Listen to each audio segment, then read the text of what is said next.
Like I only knew how to define myself in terms of professional accomplishments. And like I needed everyone around me to acknowledge that I was working the hardest. Like that was the only way that I saw myself, defined myself at all. Having kids like real, and I had 3 in 3 years, no twins. So it like blew it up. Like I physically couldn't do the job. And this is what really killed me, thinking about, well, the thing that I thought I was going to do, I can't do. So now what?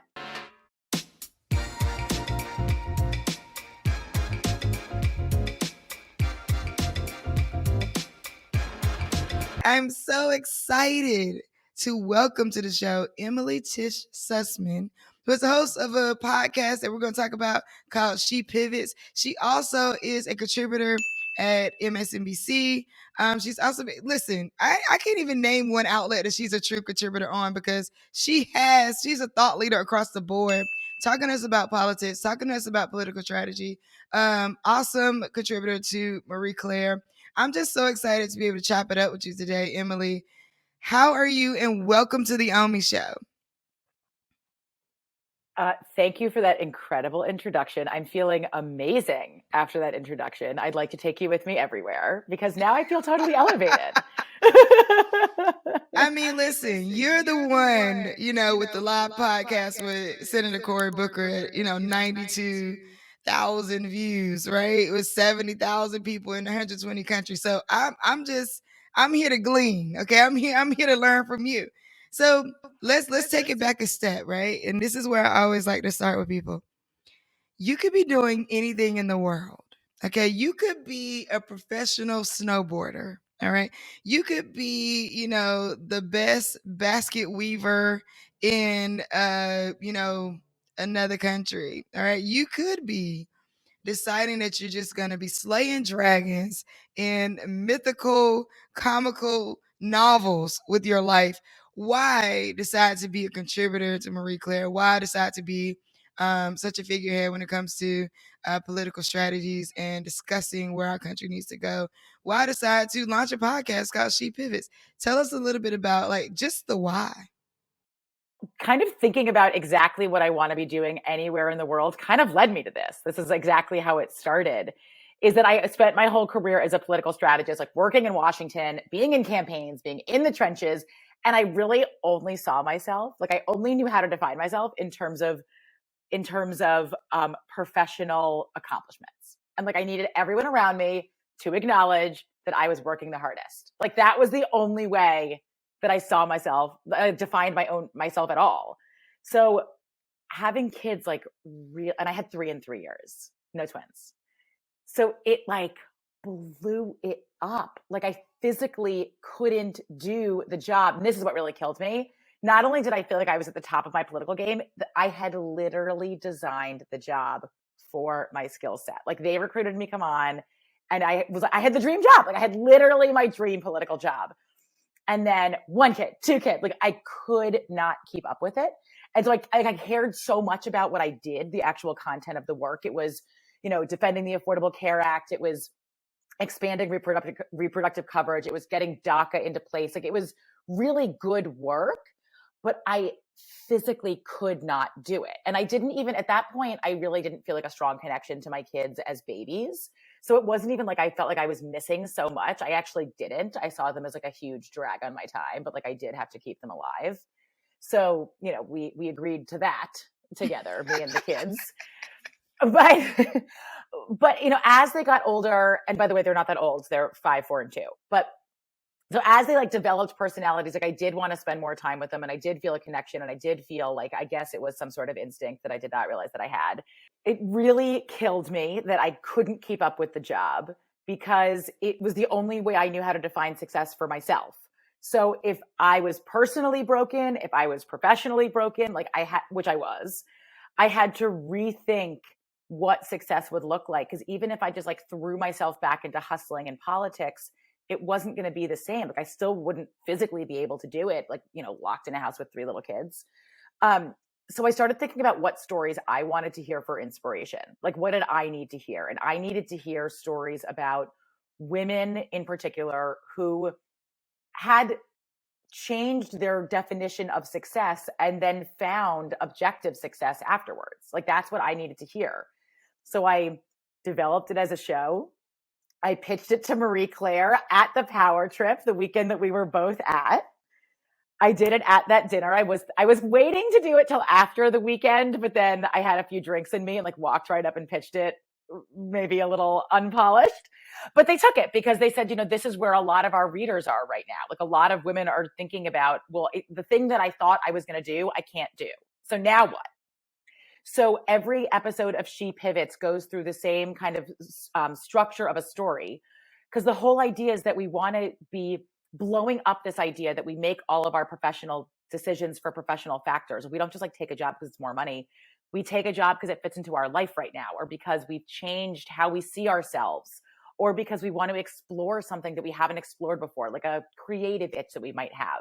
So every episode, we talk with women who have had some career, like some level of career, then they had an intervening life event, like something personal that changed their perspective.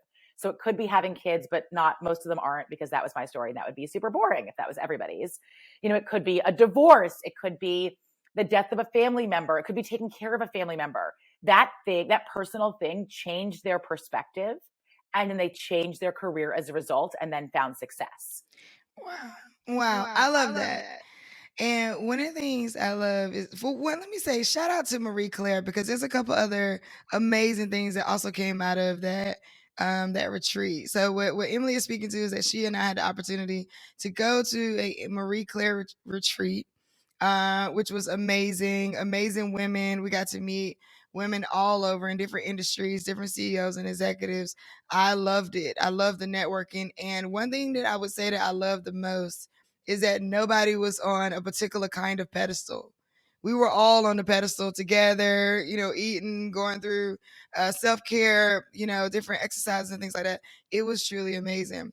So I love this part about defining success. And it's interesting because we're having this conversation at a really interesting time in like my career, where same thing, the way you're talking about moving from being defined by what you do and then focusing more on who you are.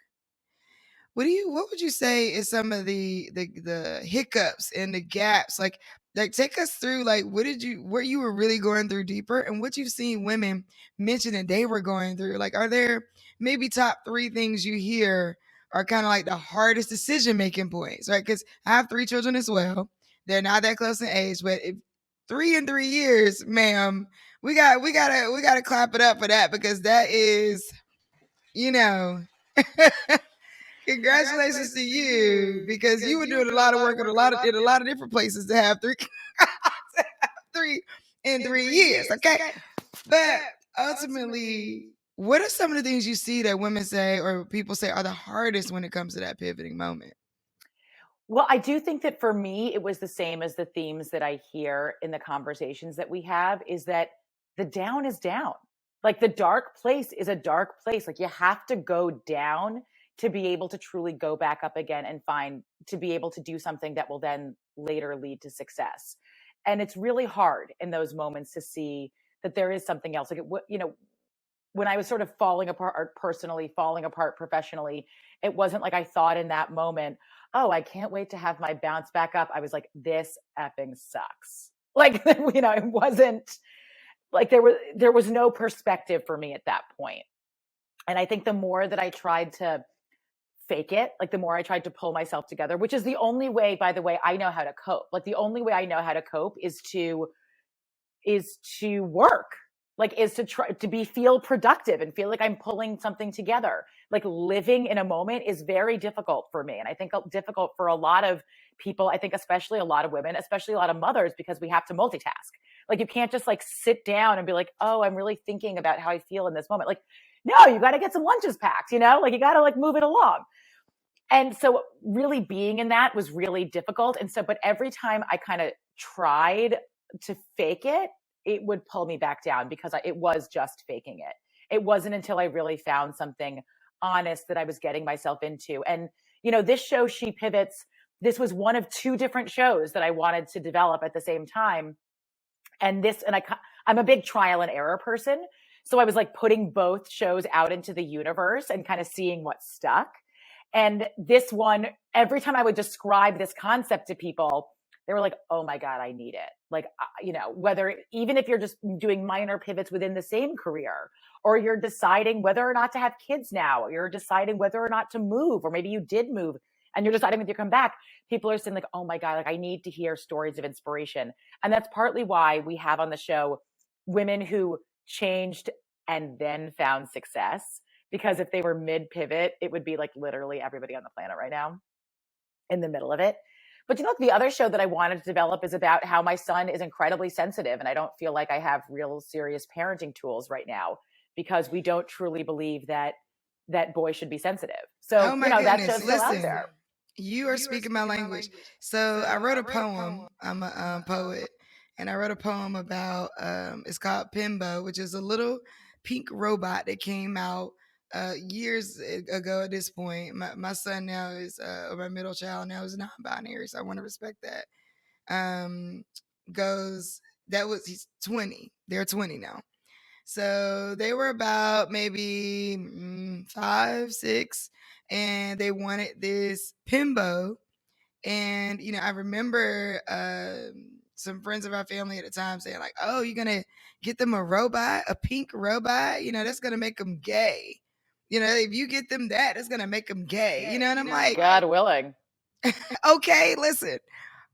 So, and I'm like, I wrote a poem about it, and the beginning of the poem says, if my son is going to be gay, clearly a pink penguin would not be the turning point. And so, this idea that, one, children being sensitive today and how we handle that and what we think they need was a really challenging place for me as a parent. I mean, we can get, I would love to, if you are interested to chat about that, because I think it's such an interesting point. And before we do that, though, I guess this also is akin to it, defining success. Because what you're speaking to right now is like when the society says your son has to be hardcore and then they are not, we start feeling unsuccessful as moms. When the career is calling and we've been killing the game at it, and then we have children, we start feeling unsuccessful as women. When we so how do you look at defining success in general? And I guess right now too, like how do you look at defining success? It's such a great point. They really are intertwined. I mean, I guess I don't consciously think about parenting as being successful. It's just not hardwired in me. But I guess I do. I guess I do think about parenting as success, that my kids are, again, still very young, but relatively well adjusted. My kids are confident. They feel like they can take risks. They do have challenges. And I feel like I've given them some tools to overcome them. So I think for me, that is a success. Like we're all kind of blowing up the myth of the work-life balance. Like it doesn't exist. It's never going to happen.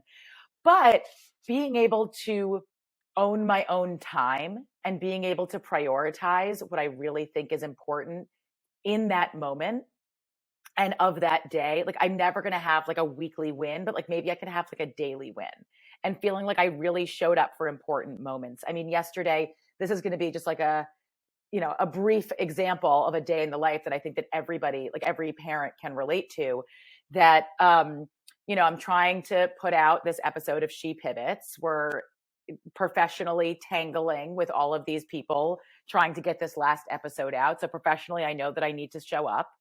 One, I get rear-ended and our car it actually wasn't horrible, but I was a little banged up and a little out of it. And then first thing that was 2 days ago. And then first thing yesterday morning, my 2-year-old ran straight into wood and like busted her mouth open and is like gushing blood. Oh my goodness. So I spent the entire rest of the day going between doctors and pediatric dentists and like trying to get an opinion. And now actually her upper lip is really, she looks okay. They didn't have to pull the teeth, but her upper lip is really swollen and she looks kind of like the Simpsons, like the little Simpsons. Oh. It's like pretty hysterical. But the fact that I was able to own my time enough to be able to say, now I can take and when the dentist the pediatric dentist who has no interest in ever scheduling scheduling anybody to come in, saw a picture and said, yes, I'll get her in at this one specific time this afternoon. The fact that I could take her is very important to me. And that is a success for me. And also the fact that I work with incredible women who are also willing, some who are listening to this right now, staffing me on this, but who are willing to say, we understand your priorities and we understand that you need to be able to take your daughter to the dentist. And then they were able to jump in professionally for me. That's success for me right now. I love that. So what I'm hearing you say is success for you and define it as owning your own, owning your time, daily wins, like things you can count as daily wins, and working with people you want to work with. I mean, I think that's the perfect, really like great bar or litmus test, right? For like, am I being successful right now? Like, right? Or do I feel successful? Because a lot of it is about how you feel when you're doing what you do. I think I've really never thought about it that way, but that is what I think. And I'd say the last piece I would add to it is putting out something that I feel is meaningful. That when I worked in politics, it was much clearer. We were winning or we were losing. We were winning. We were going to win the campaign or lose the campaign. We were going to pass the legislation or we weren't going to pass it. And at that point in my life, that felt very important to be able to have objective, clearly defined metrics about whether we were winning or losing. That I liked the stress. Like I liked the high pressure.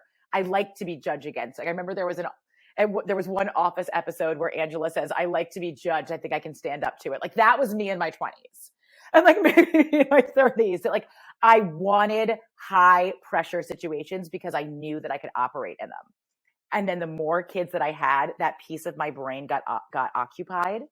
And it was much harder for me to operate in the situation that took multiple parts of my brain spinning at the same time because a piece of it was occupied.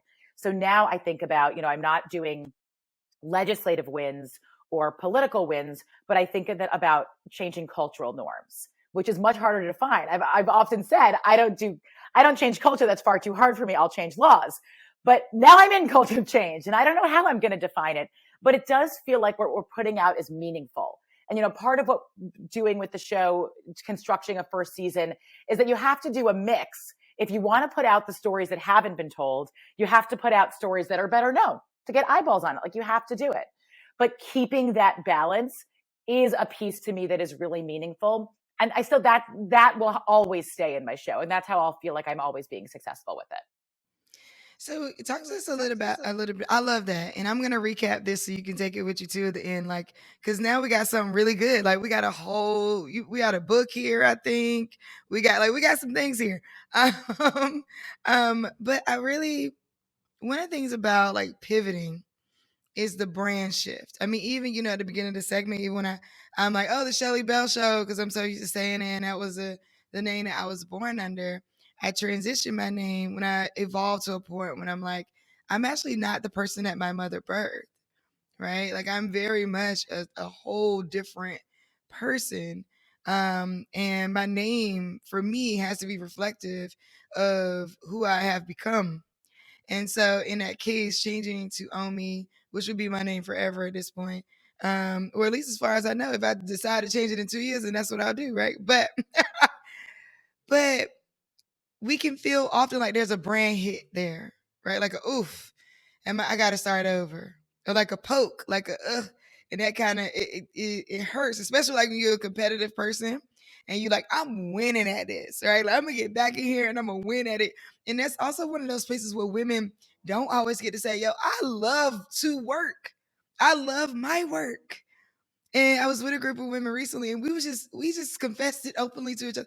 I don't love Coco Melon. I don't love Coco Melon as much as I love my work. Right? But can I give you a quick tip that you may love? The My Little Pony songs of the My Little Pony reboot are they're so, like they bop. They're so good. I will not realize I have them on in the car and I'm like, I'll be the one, the My Little Pony. Like I could really get down with it. So I'm going to throw that in the mix. Now, I do love the Encanto songs like everybody does, clearly. Now there are things that I do love. Luckily, my smallest one is now 7, about to be 8, so I'm out of the Coco Melon phase. All right, but I think that there's something to women being able to say out loud, I love my work. Does not mean I don't love my children. Doesn't mean I don't love to be with them and all those things. But I also love the work that I do, right? And I love the balance of it. I love the harmonizing between the work and my children and figuring that out. It's just there's something whole about it. And so I'm interested in like when you were rebranding or the brand hit and I was talking about this actually at the very top of the show, just like, what's that feeling like? Did you ever feel like, oh my gosh, I'm starting over? How did you support? Did you get therapists? Did you get coaches? Like, how should people walk through this pivot? The brand hit has been a huge piece of it for me, that I didn't know that I could do it, and I didn't know that others would accept me doing it. I knew that when I left the think tank that I worked at, that I knew that I could do the substance of the work leaving. I was and I knew that I had to leave. Like I couldn't keep doing what it was, but I was very worried for a long time that if I didn't have the brand associated, like the umbrella, the association for me to be associated with that think tank, that I wouldn't be taken as seriously. That was a very hard piece for me to have those two things happening at the same time. Like, I know I can't keep up with the substantive work, but I don't know that I exist without this brand, like without being associated with this brand. So I started out by just doing a little bit of consulting work, political consulting work with people that I had worked with before. So they knew me substantively. But that was one brand switch that I had to make to say, I no longer have this brand, this powerhouse think tank behind me. Now I'm just on my own. That was one piece of it. And I'd say the move to going into the cultural shift, into podcast hosting, into conversations, was another shift for me that I didn't know that I could do. I've been on TV as a political strategist answering someone else's questions for 10 years at this point. But I always go into it with like a very specific policy point that I want to make. It's very different. I didn't know if people wanted to hear what I had to say personally. I didn't know if I could articulate myself personally. I didn't know that I could come up with questions to sustain an entire interview. Turns out I can talk forever. You're like, oh my God, shut her up. But the way that, again, it was like a little trial and error for me. So the way that I got into it is that I had started writing a bunch for Parents Magazine and pitched them, what if I started hosting online conversations for you? So doing it on your Instagram Live. So I started hosting a series of conversations for them called Moms Run the World. And all my first guests were political because I only knew how to have political conversations. I didn't have the confidence, again, that I could sustain a non-political conversation, that I would have enough questions to come up with, and that people would accept me that way. So it has been trial and error. I had in my mind all these steps I had to go through before I could start a non-political show to be able to shift my brand into culture change and to be accepted in that place. Also I'm kind of moving into like kind of a parenting space, which also feels like a weird flex, because it presumes that I think that I'm worth emulating as a parent. Like in my parenting, like it really puts me in a big spot. That's a bold move. Right? Like it presumes that I figured it out, which I have not. God, I mean, at the beginning, I felt like everyone was watching my kids out in public. If I took them out in public to be like, I don't know if she should be working for Parents Magazine. I definitely think that everyone I went to college is with like not that deadbeat. There's no way I'd take parenting advice from her. I definitely think that's out there. But so yeah, that brand shift was hard. And I still feel that piece in particular, like I'm not sure that anyone particularly wants to take parenting advice from me or, anything in that space. But I am making the presumption, like it is implicit, that if I'm hosting a show about pivoting my career, that I've had success myself doing it. And I still question that. Like I still have, well, first of all, I still am having trouble getting out of politics. My God, these last couple of weeks. Well, listen, I don't know if we're going to let you get out. But hold that thought. Hold that thought. We got to go to a break real quick. We'll come right back. She talking about trying to get out of political strategy, y'all. I don't know what we're gonna do. We need somebody, Emily. Okay, what are we? If you leave, I don't know what we're gonna do. So, how has it been like trying to step out? Is one of those things where you like step out the door and like somebody's like, oh wait, can you? So in pivoting, I think it's a great place to tell that story. How do you start saying no to the thing you pivoted away from? That is still a daily challenge for me. That, I still get cable news requests to go on, and I think, I can always come up with something to say. Not a problem for me. But I don't want to be continuing it because I can't move away if I stay in the thing. A couple weeks ago, right after Roe v. Wade was overturned, we had a local rally for abortion. And, it was so running rallies is something that I did as part of my political career. I ran a lot of rallies outside the Supreme Court. And in that, like, I don't even think about it. Like, I just contacted the organizers and said, do you need help? I'll help you organize. They didn't need help. But a couple hours before the rally, they asked if I would speak at it. And so there I am, all of a sudden in my new outside Washington, D.C. life, being a mom in the community. And here I am now speaking at an abortion rally. And so I don't know that I can totally stop. I do know that now I live in a swing district, which is the first time I have in my life. So I'm thinking about it locally, I would say. Like, I'm thinking about, how do I do this locally? And I'm also thinking about supporting other women who are going into these roles. A number of friends of mine, people who I have worked with, looked up to, mentored, are now moving into new leadership roles for this election cycle. And I'm reaching out to them to offer to be a resource however I possibly can. But I don't want to be the one in the mix right now. So I'm thinking about how to leverage the experience that I have and help support them and, get them platforms if that's the road that it should be, or whatever the thing is they need. That's the thing that's kind of satisfying that itch for me right now. Yeah, I love that. I also think that, like, it's still a pivot. It's still people pivoting in, right? So I think like we've talked a lot about pivoting out of, but then what are you pivoting into? And I think that's like what you're speaking to right now. And I think we in some ways, kind of subtly and maybe quietly in some instances, we are in a beautiful time where more women are moving into leadership and more women are deciding to take leadership roles, and and doors are opening up a little more. I'm excited and I'm super hopeful for the future in that sense. So, last question. Wait, before we move off of that, just because I know you talk about a lot of financials on this podcast, one of the ways that I'm thinking about it is that I was presented an opportunity as an investor for a company that is raising money. They're trying to scale very quickly to offer telemedicine for abortion access, for abortion pills. And so I'm going to invest in that company. So I'm also changing the tools that I use, even if it's not being in the politics. Now I'm thinking about myself as an investor to be able to increase access for something I couldn't do politically. I love that because a great example that I use is Red Bull, right? Red Bull, Red Bull gives you wings. So now Red Bull is involved in any and everything that is high energy, from DJ competitions to, all types of extreme sports.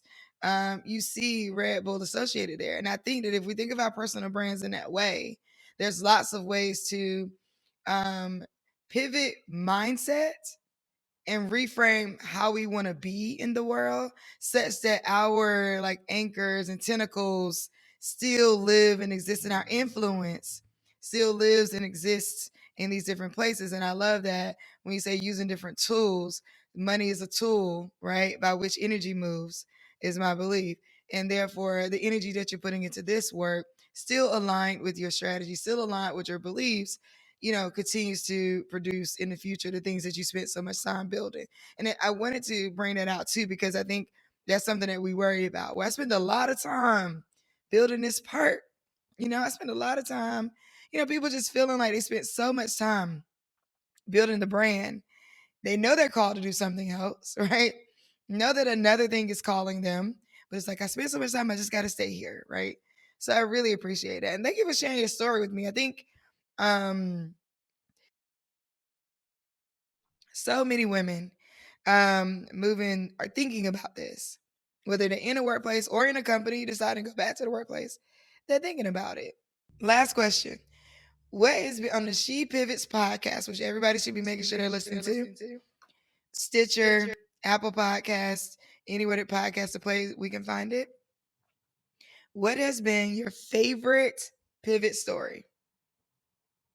I love all of my guests so much. It's like picking your favorite child, which we all know you can totally do. But I also have to tell you that on the brand, I have to laugh at myself because my logo that is sitting behind me in this She Pivots is actually my old logo of the name Pivot, which I got sued for because I didn't realize there was a trademark on it. But I forgot to reprint the picture. So as you're saying, we're talking about our rebranding. I have not fully rebranded in this current interview. My favorite guest, truly, I really do love them all. I would have to say probably my favorite guest is a jeweler named Joan Boyce. And if you've watched HSN or QVC, you probably know her. If you don't, you may not. So maybe check in with your nanas if they know her. Joan Boyce is 81. She's sort of like a real life drag queen. Like she's larger than life. She's so unbelievable. And since my grandmother died about 4 years ago, who I was very close to, Joan has actually sort of filled that role for me. She's such an unbelievable woman. And as soon as I started She Pivots, I knew that I wanted to interview her because she's just so dynamic and interesting. And I had heard her mention that she had been a teacher before. And I didn't realize how textured this story was and the conversation was that we were going to have from Joan. She got divorced at 19 in the 1950s, which is unheard of. Went in to be a school teacher. She's French and white and went in to be a teacher in Bed-Stuy in the 1960s. Ended up marrying another teacher who then became the principal. Her husband, they've been married for over 50 years. His name's Alan Boyce. Alan is Black. And when Joan started the jewelry business, she started getting all of these opportunities to sell her jewelry, her fine jewelry. And they kept getting closed from opportunities because they couldn't find housing, because people didn't want to rent to an interracial couple in the 1960s and 70s. And so they had to navigate that as part of their business growth. That like the business was there, but they physically couldn't get there because of society around them. So being able to have that conversation with her, and then Joan went on at 68, she went on to QVC and HSN and became their top seller within a year because she's just so phenomenal. And she has these incredibly dedicated old ladies all over the country. Until our conversation, she had never once said publicly that her husband is Black, that her children are Black, that her entire family is Black, because she still was not sure how it would be received by her audience. And the fact that we were able to have that conversation, I'm not going to cry talking about her. I love her so much. And Alan joined us in the conversation. And the fact that we were able to not only tell her story, which she had never talked about publicly, personally, how she built her business because she wasn't sure how the audience would receive it. And that we were able to talk about the story of changing culture in America through the lens of building a business and of a woman building a business and through the lens of jewelry was just so meaningful. I'm so happy that we were able to do it. And she's been thrilled, and she sends me long voice texts all day because she's so happy about it. Wow. Well, there you go. The type of stories you're going to get by listening to She Pivots. Everybody, we just have to show a lot of love for Emily Tisch Sussman. Thank you so much for joining the Omi Show. We really appreciate the stories, how to pivot. We got our top 4 things. So own your own time to define success. Own your own time, your daily wins. Work with people you want to work with and creating meaningful content. Thank you so much for joining us, Emily. Omi, it is such a pleasure to be on with you. Thank you so much. I am going to invite you on She Pivots, and I can't wait to turn the mic on to you. All right, we got to do it.